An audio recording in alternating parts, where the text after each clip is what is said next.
Hey, welcome. Today, we're going to dive into some ancient scriptures, but not just as a history lesson. We're looking for a real practical path to deepen our faith. We're going to see how the promise of a just king is maybe less about what we think of as judgment, and way more about this incredible call to mercy that can totally transform how we live our daily lives. So let's just start with a question that gets right to the heart of things. Does this sound familiar to you? You know, that feeling of waiting, of expecting something, but you're not totally sure what you're supposed to be doing to get your heart ready. If you've ever felt that way, you're not alone. And believe it or not, the scriptures we're looking at today have a pretty powerful answer. All right, to find that answer, we've got to rewind the clock a bit. We're heading back to an ancient promise, to these prophecies from the Old Testament that really set the stage for everything that comes next. Okay, first stop, the prophet Jeremiah. He's talking about a future king, someone from David's line. But check out the name he's given. It's right there. The Lord our justice. Now think about that. This isn't just a king who enforces the rules. No, this king is justice itself. It's his very essence. And then you've got Psalm 72, which adds this whole other amazing layer. It tells us what this justice actually looks like in real life. And it's not what you might expect. It's not about punishment or getting even. It's about rescue. It's about having pity, about actively saving the people who have no one else. This is a justice that's completely defined by compassion. So what we're seeing here is this huge, crucial shift in understanding. The old promise of a just king gets fulfilled in a way that completely redefines what it even means to be just. We're pivoting from an idea of judgment to an idea of mercy. And that changes everything. And the key that unlocks this whole idea, it's all wrapped up in one powerful name, Emmanuel. This isn't just a fancy title. It's a mission statement. It literally means God with us.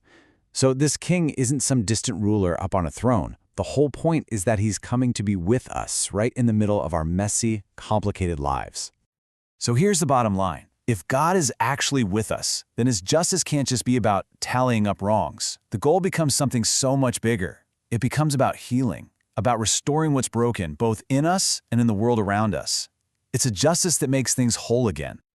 Okay, so let's jump forward now to the New Testament and see how this incredible cosmic promise of a restorative king actually starts to unfold. And you know what? It doesn't begin with a battle or a crown. It starts quietly, with the humble yes of a simple carpenter. St. Joseph's story is just the perfect human example of this new kind of justice. I mean, think about it. He is in a confusing, totally bewildering situation. The rule book would say one thing, public judgment would say another, but what does he do? He chooses mercy. He quiets down, he listens for God's wild plan, and then he just acts on it with this trusting obedience. That's justice and mercy rolled into one. And look at how this all just clicks together. It's amazing. This table lays it out so clearly. You've got the promise from Jeremiah of a king who is justice. You have the character from Psalm 72 of a king who shows mercy to the poor. And where does it all come together? In the fulfillment, Jesus, welcomed into the world by Joseph, a man who perfectly models both justice and mercy. It all connects. But this isn't just some nice story from a long, long time ago. No way. This model of quiet, merciful faith is a real, livable path. Let's look at a real-world example of someone who put these exact ideas into action when things got incredibly tough. Let me introduce you to St. Getchian of Tours. His life is basically a blueprint for living out the scriptures we've just been talking about. He proclaimed the Lord our justice in a place that did not want to hear it. He actively looked after the poor, literally living out Psalm 72, and he did it all with that same quiet, persevering spirit that reminds you of St. Joseph. He proves this isn't just an ideal, it's a path you can actually walk. Okay, so what does all this mean for us? Right here, right now. Especially as we're in this season of preparing our hearts, how do we take these big ideas, justice, mercy, quiet trust, and make them real in our own lives? It really boils down to 4 simple, powerful actions. First, try some of that quiet obedience, just like Joseph. Just listen before you act. Second, bring justice and mercy together.